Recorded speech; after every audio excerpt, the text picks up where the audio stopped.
आज हम लोग डाल्टन्स एटॉमिक थ्योरी के बारे में स्टडी करेंगे, जिसमें 6 पोस्टुलेट्स हैं और उसमें कहीं कहीं पे छोटी छोटी कमियां हैं, उसको आइडेंटिफाई करते हुए इस 6 पोस्टुलेट्स को हम लोग एक्सप्लेन करेंगे।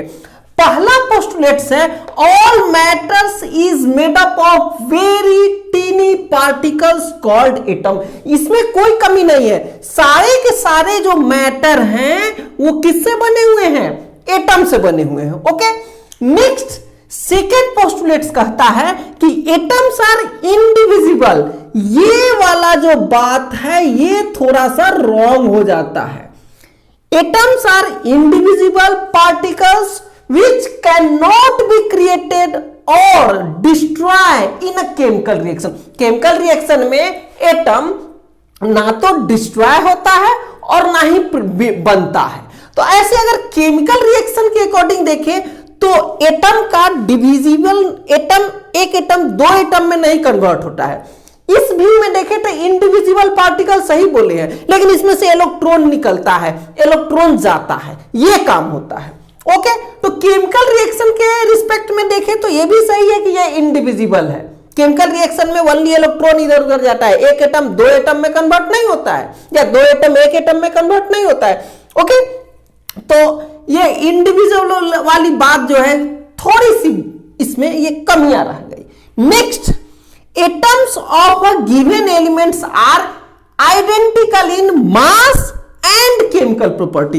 तो किसी एलिमेंट के सारे एटम्स जो होते हैं इनके अकॉर्डिंग उसका मास जो होता है वो सेम होता है और केमिकल प्रॉपर्टी भी सेम होता है। तो सारे किसी एलिमेंट के, जैसे ऑक्सीजन का जितना भी एटम होगा उसका केमिकल प्रॉपर्टी जो सेम होगा, लेकिन मास अलग हो सकता है। जैसे कार्बन का एग्जांपल ले रहा हूं, कार्बन का ऐसा एटम, जनरली कार्बन के एटम का मास 12 होता है, बट किसी किसी कार्बन के एटम का मास 13 भी हो सकता है, किसी किसी कार्बन के एटम का मास 14 भी हो सकता है। तो ये मास वाली बात जो है ये रॉन्ग हो गई।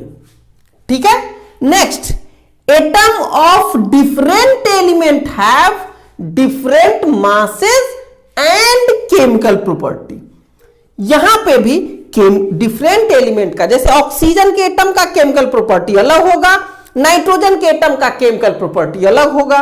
अब मास की बात आई तो यहां पे भी कुछ कंफ्यूजन कर दिया, क्योंकि जैसे आप जानते हैं ना कि नाइट्रोजन का मास 14 होता है, यहां कार्बन का भी मास 14 हो गया। तो ये मास डिफरेंट एलिमेंट का मास डिफरेंट एलिमेंट के एटम्स का मास डिफरेंट ही होगा, ये कोई जरूरी नहीं है।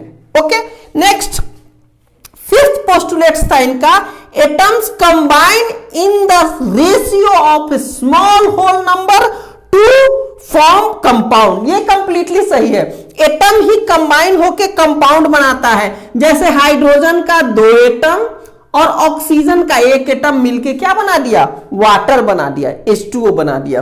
कार्बन का 1 एटम, हाइड्रोजन का 4 एटम मिलके क्या बना दिया? मीथेन बना दिया, कंपाउंड बना दिया। तो एटम मिलके कंपाउंड बनाते हैं, ये कंप्लीटली राइट था। Next, the relative number and kinds of atom are constant in a given compound. किसी कंपाउंड को ले ले, जैसे वाटर को ले लिए, तो इसमें हाइड्रोजन और ऑक्सीजन के एटम का नंबर फिक्स है कि 2 पर 1 ऑक्सीजन, 2 हाइड्रोजन के एटम के साथ 1 ऑक्सीजन का एटम होगा, ये फिक्स है। तो इस तरह से ये भी कंप्लीटली सही था, ये भी कंप्लीटली सही था। इसमें मास के बारे में जो आया वो ऐसा नहीं समझिए कि एकदम गलत था, क्योंकि कार्बन में मोस्ट ऑफ कार्बन का एटम का मास जो होता है वो 12 भी होता है, कहीं कहीं थोड़ा मोड़ा कहीं कहीं 14 मिल जाएगा, 13 मिल जाएगा। ओके, और यहां पे इंडिविजिबिलिटी की बात जो हुई इसको भी धड़ल्ले से लोग रॉन्ग कहता है, लेकिन यहां पे भी बात क्या हुआ, केमिकल रिएक्शन में ऐसा नहीं होता है कि एटम टूट के 2 बन जा रहा है, इसलिए बहुत हद तक इनका ये भी बात सही था। ओके, तो that's all for Dalton's atomic theory. Thank you for watching this.